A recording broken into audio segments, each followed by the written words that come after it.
வணக்கம். பசியின் வாசிப்புகளில் சிவகாமியின் சபதம் 2ஆம் பாகம் காஞ்சி முற்றுகை. அத்தியாயம் 26. இருளில் ஒரு குரல். கன நேரம் ஜொலித்து உலகை ஜோதி வெள்ளத்தில் மூழ்குவித்த மின்னலின் ஒளியிலே புத்தபிச்சு ஏரிக்கரையில் நின்று கைகளை தூக்கி பேய் சிரிப்பு சிரித்த காட்சியை கண்டதும் சற்று நேரம் குண்டோதரன் பீதியினால் கை கால்களை அசைக்க முடியாதவனாய் மரத்தோடு மரமாக நின்றான். பிறகு மனதை திடப்படுத்தி கொண்டு சேற்றில் தட்டு தடுமாறி கரைமேல் நடந்தான். கரையை பிளந்து கொண்டு தண்ணீர் ஓடிய இடத்தை நோக்கி உத்தேசமாக அவன் நடந்தபோது மறுபடியும் கண்ணை பறிக்கும் மின்னல் ஒன்று மின்னியது. அதன் ஒளியில் வெட்டப்பட்டிருந்த கால்வாய் முன்னால் பார்த்ததை காட்டிலும் அகன்றிருப்பதையும் தண்ணீர் முன்னைவிட வேகமாக கரையை பிளந்து கொண்டு போவதையும் பார்த்தான். புத்தபிச்சு நின்ற இடத்தில் அவரை காணவில்லை. ஆனால் மண்வெட்டி மட்டும் கிடந்த இடத்திலேயே கிடந்தது. உடனே குண்டோதரனுடைய மனதில் சிறிது தைரியம் உண்டாயிற்று. கால்வாயை ஒரே தாண்டாக தாண்டி அப்பால் குதித்தான். அக்கரையில் கிடந்த மண்வெட்டியை கையினால் தடவி எடுத்துக்கொண்டு அவசர அவசரமாக மண்ணை சரித்து வாய்க்காலில் தள்ளத் தொடங்கினான். அப்படி தள்ளி கொண்டிருக்கும் போதே, ஆகா, இது வீண் பிரயத்தனம் போலிருக்கிறதே என்ற எண்ணம் அவன் மனதிலே தோன்றியது. அதே சமயத்தில் அவன் கழுத்தண்டை ஏதோ ஸ்பரிச உணர்ச்சி ஏற்படவே சட்டென்று மண்வெட்டியை கீழே போட்டுவிட்டு நிமிர்ந்தான். அவன் எதிரே இருட்டில் ஆஜானுபாகவான கரிய உருவம் ஒன்று நின்றது. அது புத்தபிச்சுவின் உருவந்தான் என்பதையும் அவர் தமது இரும்பு கைகளால் தன்னுடைய கழுத்தை பிடித்து நெரிக்க முயல்கிறார் என்பதையும் ஒரு கணத்தில் தெரிந்து கொண்டான். குண்டோதரனுடைய வஜ்ர கைகள் புத்தபிச்சுவின் கை மணிக்கட்டுகளை பிடித்து கொண்டன. மறுகணத்தில் குண்டோதரனுடைய தலைக்கு மேலே நாகநந்தி பிச்சுவின் பேசிரிப்பு மீண்டும் ஒலித்தது.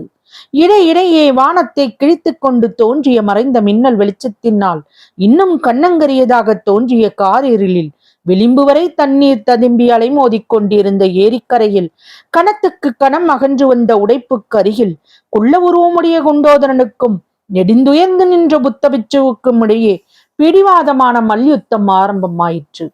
அந்த விசித்திரமான துவந்த யுத்தம் கால் நாழிகை நேரம் நடந்திருக்கலாம். அப்போது கரையில் மோதிய ஏரி அலைகளின் ஓ என்ற சத்தம், கரையை பிளந்து கொண்டு அப்பால் விழுந்த பிரவாகத்தின் ஓ என்ற சத்தம், வரவர வலுத்து கொண்டிருந்த சோ என்ற மழை சத்தம், விற்றென்றடித்த புயற்காற்றில் மரங்கள் பிசாசுகளைப் போல் ஆடிய மர்ம சத்தம் ஆகிய இந்த நானாவித பேரொலிகளையும் அடக்கி கொண்டு குண்டோதரா குண்டோதரா என்ற கம்பீரமான குரல் கேட்டது. துவந்த யுத்தம் செய்த இருவரும் ஒரு கணம் ஸ்தம்பித்து நின்றார்கள். ஆனால் அவர்களுடைய கைப்படி மட்டும் நழுவவில்லை.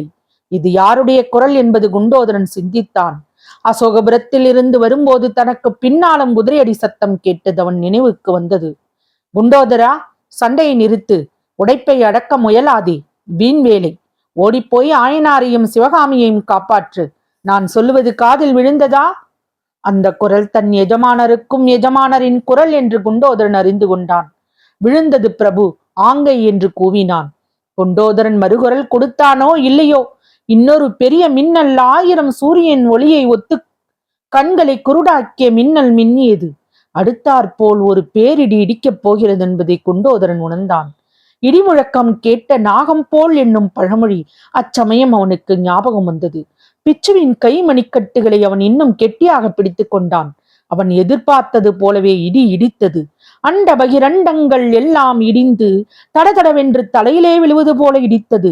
இடி இடித்து நின்றதும் குண்டோதரனுடைய காதில் அதற்கு முன்னால் கேட்டுக்கொண்டிருந்த அலைச்சத்தம், மழைச்சத்தம் எல்லாம் ஓய்ந்து நொய் என்ற சத்தம் மட்டும் ஒலித்துக் கொண்டிருந்தது. ஐயோ, காது செவிடாகிவிட்டதா என்ன என்று குண்டோதரன் ஒரு கணம் எண்ணமிட்டான். ஆனால் அதே இடிச்சத்தம் காரணமாக நாகநந்தியின் பிடி தளர்ந்திருக்கிறது என்பதை அவன் தேக உணர்ச்சி சொல்லிற்று. அவ்வளவுதான். தன்னுடைய வஜ்ர சரீரத்தின் முழு பலத்தையும் பிரயோகித்து பிச்சுவை ஒரு தள்ளு தள்ளினான். ஏரிக்கரையின் அப்புறத்தில் இருந்த பிச்சு உருண்டு உருண்டு போய் கீழே உடைப்பு தண்ணீர் பீத்து கொண்டிருந்த பள்ளத்தில் தொப்பென்று விழுந்ததை குண்டோதரன் கண்டான். உடனே ஒரு பெரிய அதிசயம் அவனை பற்றி கொண்டது.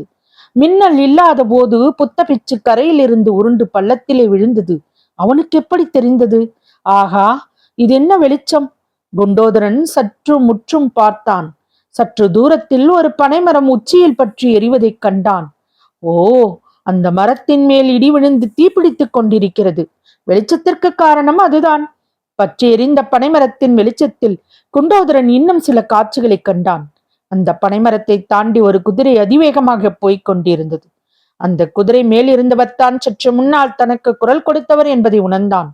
ஏரியின் ஓரமாக இன்னொரு மரத்தில் நாகநந்தி பிச்சு வந்த குதிரை கட்டப்பட்டிருப்பதையும் கண்டான். அதற்கு மேல் வேறொன்றையும் பார்க்க குண்டோதரன் விரும்பவில்லை. அந்த குதிரை இருந்த இடத்தை நோக்கி பாய்ந்து சென்றான். நடுவில் கால் சறுக்கி கீழே விழுந்ததை கூட அவன் பொருட்படுத்தவில்லை. மரத்தில் இருந்த குதிரையை அவிழ்த்துவிட்டு அதன் மேல் குண்டோதரன் ஏறினானோ இல்லையோ, பனைமரத்து வெளிச்சமும் அணைந்து விட்டது.